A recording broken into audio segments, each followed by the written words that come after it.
Here are some truths that Africans who have not been to Europe need to know about Europe. Number one, Europe has no borders. While European countries came together under the Berlin Conference to split Africa into colonies with strict borders, their own borders have stayed wide open to each other. Number two, tourism is one of the best generators for economic revenue, and at the expense of Africa, Europe is still up to date, accumulating huge chunks of revenues from copied plastic pyramids, display of African art in museums, astrological buildings and walls. And while Europe doesn't have so much to offer as far as natural tourism is concerned, they have successfully used mainstream media to lure people into their airports daily because they know that it is where energy goes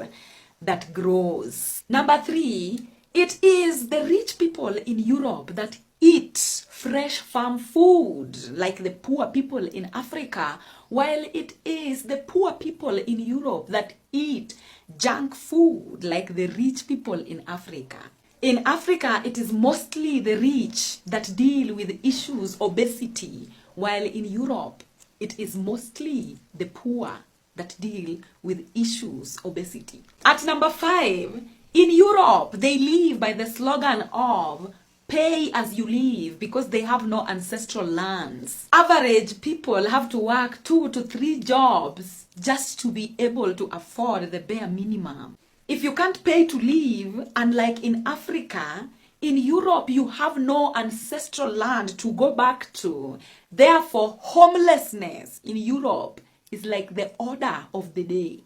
Number six, without electricity, unlike Africa, Europe can't survive. Last but not least, our ancestors believed that hell is cold and that you freeze to death in hell. The European winter encourages vasoconstriction to a black person.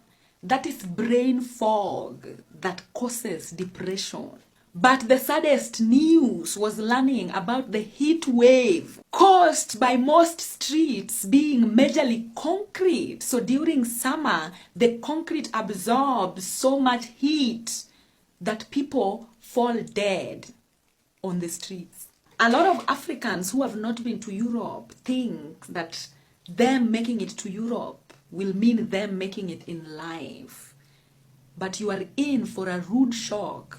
Because the American dream, the European dream, is only but an illusion that most Africans who are abroad don't want to tell you the truth about. A lot of rich Africans leave being rich in Africa to go be poor in Europe. I beg, if you know what's best for you, stay in the Garden of Eden.